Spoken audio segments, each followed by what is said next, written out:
प्रथम तहलका न्यूज। कृषि कानूनों को लेकर किसानों के मन से शंकाएं दूर करने के लिए भाजपा की सरकार अब हर तरह की मुमकिन कोशिशें करने में जुट गई है। तो वहीं इसी कड़ी में करनाल में प्रगतिशील किसान सम्मेलन का आयोजन किया गया था।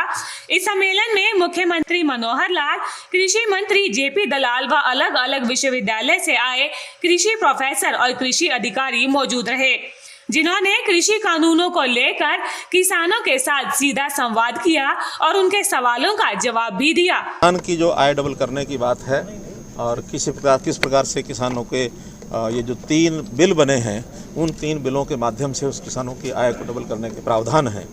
उनको खुली छूट दी गई है मार्केटिंग की, कहीं भी अपना बेचें, कुछ भी बोएं, कहीं भी बेचें। ये छूट कभी आज तक नहीं थी। पुरानी व्यवस्थाएं सारी खरीदगी ऐसे कैसी बनी रहेंगी, उसमें कहीं कोई कमी नहीं आएगी। नए उनको विकल्प भी दिए गए हैं कि वो चाहें तो ऊंचे भाव पर बाहर जाके बेच सकते हैं। उन तीनों अध्यादेश जो बिल बन गए, उनके ऊपर जो पैनलिस्ट थे, एक्सपर्ट हैं, उन्होंने चर्चा रखी है सारी, और किस प्रकार से हम प्रगतिशील किसानों के दायरे को भी आगे बढ़ाएं, उनको भी प्रोत्साहन दिए गए हैं। 3 योजनाएं हमने चलाई हैं।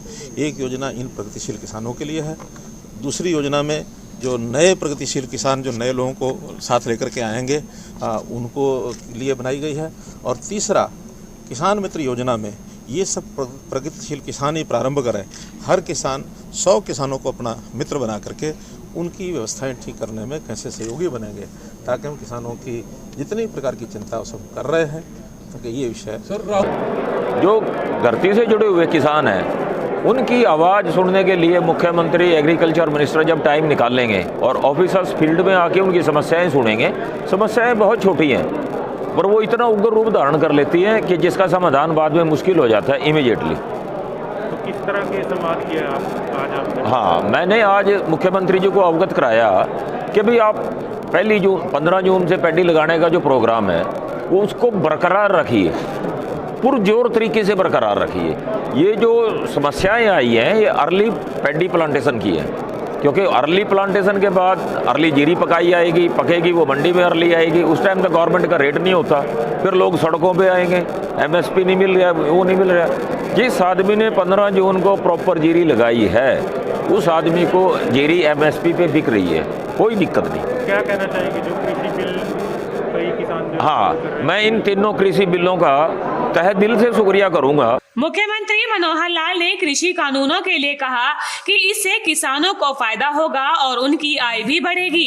बता दिया ना कि किसानों को इसका कितना लाभ होने वाला, हमारे पैनलिस्ट ने भी बताया है, और ये आगे आने वाले, मैं कहता हूँ कि भाई एक शंका तो निर्मूलन की हो ही गई कि खरीदा नहीं जाएगा। आज सब चीज़ें मंडियों में चालू हो चुकी हैं, MSP पर खरीदा जा रहा है, कहीं कोई दाना बचेगा नहीं।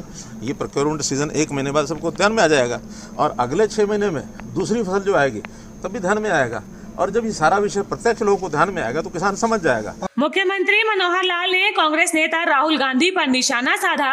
उन्होंने कहा कि राहुल गांधी के पास कोई काम नहीं है, उनको काम ढूंढना होता है, इसलिए वो आते हैं।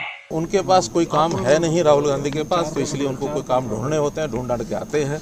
अब जो विषय आएगा, हमारे पास अभी कोई उनका कार्यक्रम नहीं आया है, वो भी पंजाब का कार्यक्रम उनका आया है, लेकिन हरियाणा में उनका कोई कार्यक्रम, मैं दोपहर तक जब यहाँ आया था तब तक नहीं आया था। कोई आएगा तो उसके ऊपर विचार करेंगे। मैंने बताया कि वो क्या कार्यक्रम देते हैं, क्या उस प्रकार से, क्योंकि पार्टी के कार्यक्रम का नहीं, ये जब केंद्र से राहुल गांधी का अपना कार्यक्रम आएगा उसके ऊपर आने के बाद हम अपना बैठ करके विचार करेंगे। लेकिन किसी भी तरीके से लॉ एंड ऑर्डर की स्थिति को किसी को भी हाथ में नहीं। सरकार ने इस कार्यक्रम के जरिए विपक्ष और उन लोगों को जवाब देने का प्रयास किया है जो कृषि कानूनों को गलत ठहरा रहे हैं, लेकिन देखना तो ये होगा कि इन 3 कृषि कानूनों पर हो रही राजनीति आखिर कहां जाकर खत्म होती है। प्रथम तहलका के लिए करनाल से अमित भटनागर की रिपोर्ट।